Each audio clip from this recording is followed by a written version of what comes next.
Jamaah, oh jamaah, alhamdulillah. Alhamdulillahirrabbilalamin jamaah. Kita lanjutkan lagi pelajaran pagi kita hari ini. Dan tema kita masih jangan gugat aku nak. Langsung aja aku gak sabaran, aku pengen nanya sama Habib Muhammad Syahab. Masya Habib, Allah. kalau tadi di segmen-segmen sebelumnya anak yang menggugat orang tuanya. Bagaimana kalau orang tua yang menggugat atau menuntut anaknya? Itu seperti apa sih? Ada nggak sih batasan yang diperbolehkan atau tidaknya Habib Muhammad Pertama saya Syahab? juga mau tanya sama Sony. Ya. Kok saya bagian gugat-gugat dari tadi? Karena sebenarnya Habib ahli nih dalam hal ini nih. Penjelasannya kayak kita butuh banget Habib. Silakan Habib. Bismillahirrahmanirrahim. Bagaimana kalau seorang orang tua yang menggugat anaknya? Nah ini teringat cerita di zaman Sayyidina Umar ibnul Khattab. Di zaman Sayyidina Umar ada seorang ayah ngadu datang kepada Sayyidina Umar ibnul Khattab perihal anaknya yang Masya Allah nakal. Apa anak yang tidak nurut kepada kedua orang tua. Sama tadi Masya Allah yang sampaikan oleh Ustaz Syam, guru kita, ada Ustaz Maulana tadi. Jangan selalu masalah itu terkadang nyalain anak. Kenapa kok nih anak besar bisa bandel ini kenapa? Gitu. Jangan nih anak yang salah, anak durhaka. Orang tua juga bisa durhaka sama anaknya. Maka Sayyidina Umar ketika mendapat pengaduan daripada ini anak ini dipanggil sama Sayyidina Umar ibnul Khattab. Kata Sayyidina Umar, kenapa kau durhaka kepada orang tuamu? Maka Sayyidina Umar ini anak ngadu sama Sayyidina Umar ibnul Khattab menjelaskan sebab orang tuaku tidak pernah mengajarkan aku agama, bahkan satu huruf Al-Quran pun orang tuaku tidak pernah mengajarkan. Maka Sayyidina Umar ngomong sama orang tua tersebut, "Ji'ta tashku ala uquqihi, engkau datang kepadaku untuk mengadukan perihal durhaka anakmu, tapi wa aqaqtahu qabla an ya'uggak, wa asa'ta ilaihi qabla an tusi'a ilaik, qabla an tusi'a ilaihi." Artinya engkau datang kepada aku mengadukan perihal durhaka anakmu, tapi ternyata akak tahu gablaan ya ugak, ternyata engkau lebih dahulu durhaka terhadap anakmu. Kata Sayyidina Umar ibnul Khattab, Jimmy ini apa? Fikri. Jimmy namanya Fikri hari ini. Jadi sini sekali. Fikri. Maju. Artinya begini. Ini penting kayaknya nih. Tidak semua kesalahan anak itu total salahnya anak. Jadi orang tua tuh sebenarnya tidak bisa otoriter.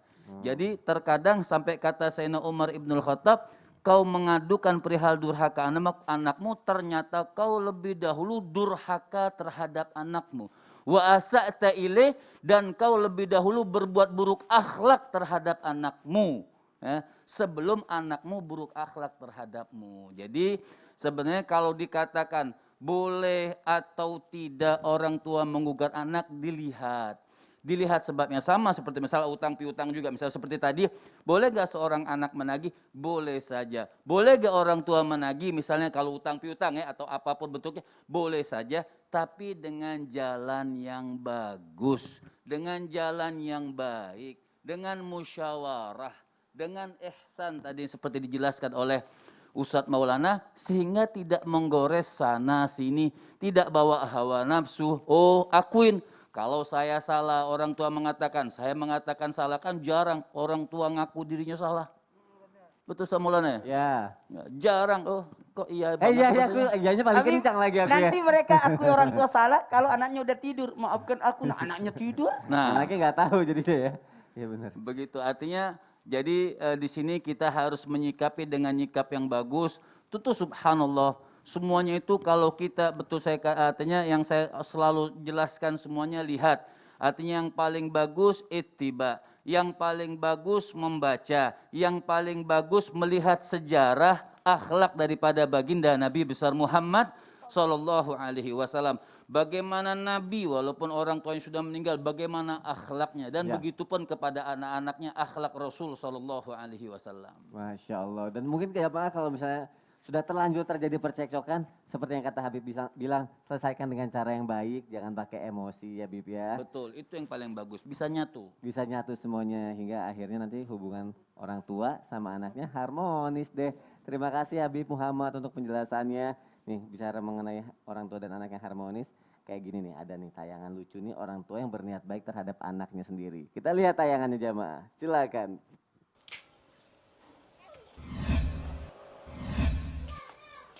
Nah, makan dulu. Bapak aja yang makan, aku kenyang. Bapak sudah kenyang, sudah makan tadi. Tapi aku sudah kenyang, Pak. Udah, makan aja. Yang penting anakku kenyang. Sudah habis makanannya. Enggak aku makan kok, Pak. Mana nasinya? Itu Anak pinter, anak pinter. Masya Allah. Ustadz Maulana kok senang banget, kenapa Ustadz? Enggak, lucu aja parodinya. Lucu aja ya. Orang tua itu kadang-kadang tidak mau makan. Ingatin Buat anak. anaknya, tapi sama anaknya dikasih kucing. Ya Allah. Baik. Gimana sih caranya, itu kan kelihatannya kayak harmonis banget ya hubungan orang tua sama anaknya ya. Aku mau nanya nih sama Ustadz Syam. Baik, Ustadz Syam mungkin bismillah. untuk hubungan Ustadz Syam sama orang tua mungkin ada yang bisa di-sharing buat kita, atau dari pengalaman atau dari ilmu yang Ustadz Syam punya. Baik. Cara supaya orang tua dan anak bisa saling akur dan harmonis seperti apa Ustadz Syam? Silakan. Baik, bismillahirrahmanirrahim. Tabi guruku Ustadz Maulana, Habib Muhammad, Mas Soni dan seluruh guru-guru kami yang menyaksikan Islam itu indah. Kalau berbicara tentang yang namanya keharmonisan anak dan orang tua, jelaslah inilah yang diajarkan oleh agama kita untuk berbuat baik kepada orang tua dan orang tua pun berbuat baik kepada anaknya. Meskipun terkadang bahwasanya kita masih banyak sekali kekurangan daripada akhlak-akhlak kita terhadap orang tua kita. Yang jelas sebenarnya kita sebagai orang tua mencintai anak karena Allah Subhanahu wa taala. Apa yang dimaksud mencintai anak karena Allah Subhanahu wa taala? Ya karena ini adalah titipan Allah dan saya akan dimintai pertanggungjawaban oleh Allah ketika saya nanti di akhirat. Sama ketika kita mencintai orang tua kita, cintai mereka karena Allah Subhanahu wa taala. Di dalam agama kita selalu diajarkan untuk bismillah gitu. Mau makan bismillah, mau tidur bismikallahumma ahya bismika amut, mau keluar rumah bismillahi tawakkaltu 'alallah, mau naik kendaraan bismillahi majriha wa mursaha. Segalanya kita disuruh mengingat Allah Subhanahu wa taala. Artinya dalam berhubungan pun kita harus yang namanya mengingat Allah Subhanahu wa taala. Bismillah tadi, mengikutkan Allah dalam segala setiap kegiatan kita. Berbakti kepada orang tua atas nama Allah Subhanahu wa taala. Kenapa? Karena kita tidak memilih lahir dari orang tua yang seperti apa. Seorang Nabi Ibrahim alaihissalam menjadi orang tuanya para nabi, abal anbiya. Padahal orang tua Nabi Ibrahim sendiri adalah Azar yang namanya musyrik, yang namanya tidak menyembah Allah Subhanahu wa taala. Tapi kita belajar dari kisahnya. Beliau menjadi seorang orang tuanya para nabi, seorang Khalilur Rahman, seorang yang sangat dekat dengan Allah Subhanahu wa taala, kekasihnya Allah Subhanahu wa taala. Salah satunya karena beliau berakhlak baik terhadap orang tuanya meskipun orang tuanya adalah bukan orang tua yang saleh.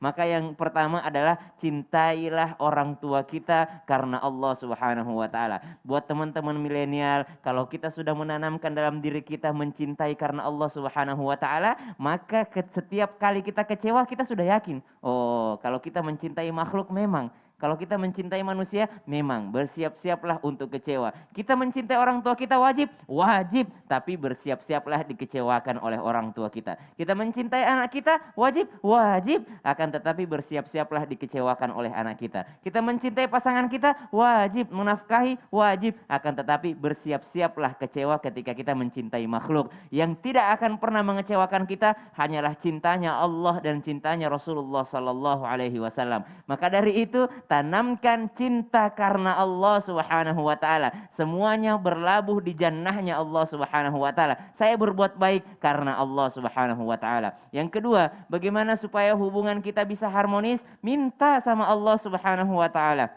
Ya Allah, sebagaimana Engkau kumpulkan kami di dunia ini, ya Allah, kumpulkan kami kembali di surga. Kan nggak mau kalau hidupnya sedunia aja gitu, sehidup benar. semati, tapi maunya sehidup sehidup sesurga. Dan caranya supaya sehidup sesurga, cintai karena Allah dan Iya minta dong. kepada Allah ya Ustadz Syam Jadi ya. jelas golnya, golnya kita mau kemana sih ini? Golnya Ya. kita sama-sama kendaraannya kemana sih? Ke surga insya Allah. Masya Allah, hingga kalau udah misalnya semua udah kita lakuin, nggak ada lagi nih percekcokan antara orang tua dan anak Insya atau Allah. orang tua yang menuntut anaknya. Tapi aku penasaran sih sama pertanyaan tadi Ustadz Apa Syam itu? sama Ustadz Maulana itu. Apa itu? Balasan si anak yang menuntut kepada orang Nah tuanya itu apalagi dalam hal dia. materi itu apa ya nggak sih? Harus dijawab nih. Harus dijawab Ustadz Maulana tadi janji loh Iya, sekarang harus loh. jawab. Baik, mohon penjelasannya Ustadz Maulana silakan. Ustaz Sam, izin Habib. Nah langsung ke praktek. Wah, Yuk, ada yuk. praktek. Ya, Sini ya. aku bantu. Masya Allah, tabarakallah. Gali makasih ya. Dari siapin tim Buat Islam Indah, apa, makasih Ustadz banyak yang sudah Maulana? siapin. Ini kenapa saya ambil cimeti, cambuk sama Cambuk. baju. Ya, code ya. Nah, kenapa code ini yang saya pakai? Ya. Mohon maaf karena kalau membahas tentang siksaan azab anak yang durhaka kepada orang tua, apalagi apa siksaannya kalau ada anak dalam hal ini menuntut terhadap orang tuanya, saya langsung ini, mohon maaf karena banyak sekali dalam kitab kabair tentang dosa-dosa besar termasuk adalah dosa kepada orang tua. Nah, ini tadi sempat juga disinggung oleh Sasam bahwa ada namanya secara verbal ya. Secara verbal ini dalam hal ini udah benar. Ya, betul. Secara verbal. Nah ini apa siksanya? Langsung saya sampaikan bahwa siksaan anak yang durhaka kepada orang tua itu langsung cash di dunia Wow. dan juga dapat siksaan di akhirat. Waduh. Apa itu? Yang pertama, ingat dipendekkan umurnya. Nauzubillah.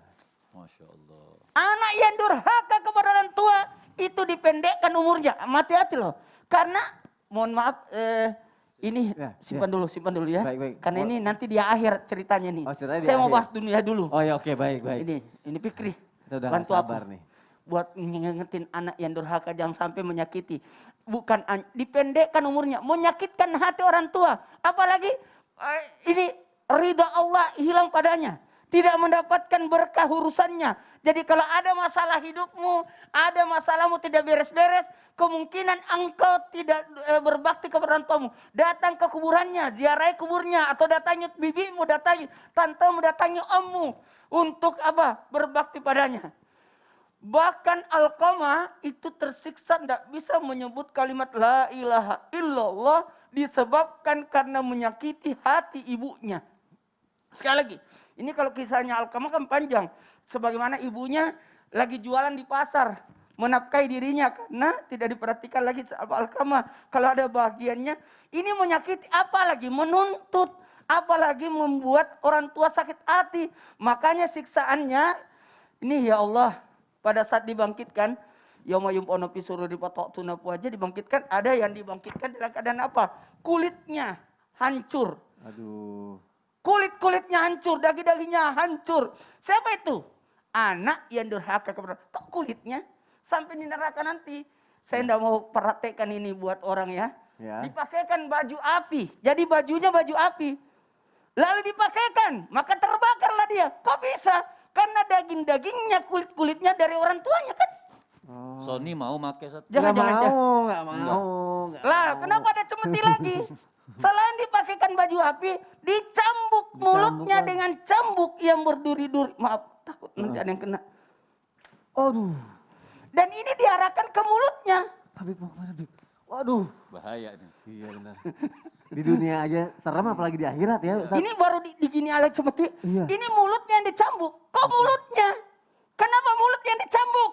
Karena mulutnya membuat orang tuanya sakit hati. Waduh. Ini baru contoh saat kita kabur semuanya. Baru contohnya udah kabur di dunia. Iya, karena Apalagi di takutnya salah akhirat. kena kan. Karena bukan malaikat, kalau malaikat pro nggak mungkin salah kena. Gitu. Kalau manusia. Dicambuk jadi Nah. mulutnya dengan cambuk, bukan ini kan cambuk biasa. Ya. Kalau di sana kan ujungnya runcing Ah. yang membuat mulutnya hancur. Aduh. Dari api. Dari api lagi, bajunya dari api. Ini kan biasa kalau apalagi kalau dicambuk. Apa Ustaz? Lalu ini mohon maaf. Berjalan di titian siratal mustaqim itu kan diambil lagi. kemudian ditarik lagi. Ini tidak gampang. Jadi kepada anak yang menggugat orang tua, mikir 1000 kali lipat. Cambuknya taruh belum? Oh iya tadi. Wadah silakan duduk. Wadah takut sih Udah Bapak tamat bilang cambuk takut. ya. Padahal baru di dunia ya Ustadz ya. Waduh. Serem banget. Ini buat anak-anak, pesan saya lagi.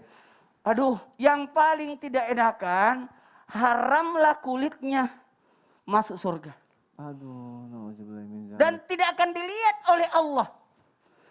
Maaf ya, enggak usah jauh-jauh. Di dunia saja, kita malas melihat orang seperti itu. Iya betul Ustadz. Di dunia, enggak usah jauh-jauh. Di dunia saja kita berkata, itu anak durhaka itu. Aduh, nauzubillah min dzalik. Semoga kita semua terhindar dari hal seperti itu ya Allah. Dan mungkin untuk orang tua dan anak kalau bisa kalau ada masalah saling memaafkan ya Ustadz Maulana Kalau ya. perlu jangan sampai orang lain tahu. Jangan sampai orang lain tahu. Coba jangan sampai bagus dipublish. kalau kata Habib tadi sebaiknya kekeluargaan Harus aja kekeluargaan, dulu. gak usah pakai emosi, Apa selesaikan solusinya, dengan cara gitu. baik-baik ya. Masya Allah, terima kasih Ustadz Maulana untuk penjelasannya. Baru ngeliat cambuk atau kena cambuk di dunia aja itu udah takut kita, udah ngejaga jarak. Apalagi kalau nanti kita harus dihukum di akhirat nanti, nauzubillahi min dzalik. Kalau dibakar tangan, tidak ada masalah. Tapi ini seluruh badan dengan menggunakan pakaian. Iya. Maaf, Bib. Maaf. Latihan Terima kasih jangan. Ustadz Maulana udah ngagetin, baik. Terima kasih untuk penjelasannya. Semoga banyak hikmah dan pelajaran yang bisa kita ambil untuk jamaah yang ada di rumah. Kalau misalnya tadi kita bahas mengenai seorang anak yang mungkin menggugat orang tuanya, kita bisa lanjutkan lagi atau bisa kita lebarkan lagi pertanyaannya. Aku mau nanya sama Habib Muhammad Syihab, bagaimana kalau ternyata yang menggugat adalah istri terhadap suaminya? Istri Terhadap suaminya. Seperti apa sih hukum dan batasannya dalam Islam? Habib Muhammad Syihab, silakan. Baik. Bagian gugat menggugat. Maaf ya Habib, kayaknya soalnya aku butuh tanya ini sama Habib. Sarana nih. Siap. hukum, Habib. Bismillahirrahmanirrahim. Sekarang bagian istri terhadap suami. Yang kita tahu dulu hukumnya. Hukum suami istri ini menjadi mahram karena ada suatu pernikahan. Makanya dari awal ketika menikahkan itu dikatakan uzawwijuka ala ma amarallahu bihi min imsakin bima'ruf au tasrihin bi ihsan. Orang tua mengatakan saya nikahkan engkau kepada anakku apabila baik terimalah dengan baik, apabila kau tidak suka kembalikan juga, tolak secara baik-baik. Kan seperti itu. Jadi artinya istri itu kalau sudah cerai kepada suami sudah seperti orang lain. Kalau orang tua kan tidak ada bekas, anak tidak ada mantan, nggak ada mantan orang tua. Tapi kalau istri ada mantan istri atau ada mantan suami. Kalau terjadi sesuatu, misalnya secara hak, secara Islam misalnya, contoh suami, apa namanya tuh? RT apa? KDRT. KDRT. Artinya RW. iya. KDRT. Bib. Nah, itu boleh gak si istri mengadukan kepada hakim? Boleh. Hati-hati. Suami yang main tangan kepada istrinya. Boleh gak atau bisa gak istri menuntut kepada suami atau menggugat suami dengan sebab KDRT? Boleh. Sangat diperbolehkan. Dan Rasulullah SAW sangat-sangat kecewa sama suami yang berlaku kasar sampai main tangan kepada istrinya. Jadi boleh atau tidak? Kalau dikatakan boleh, tapi bolehnya ini juga sesuai dengan jalan Allah, sesuai dengan hukum. Memang tidak diperbolehkan untuk melakukan kekerasan.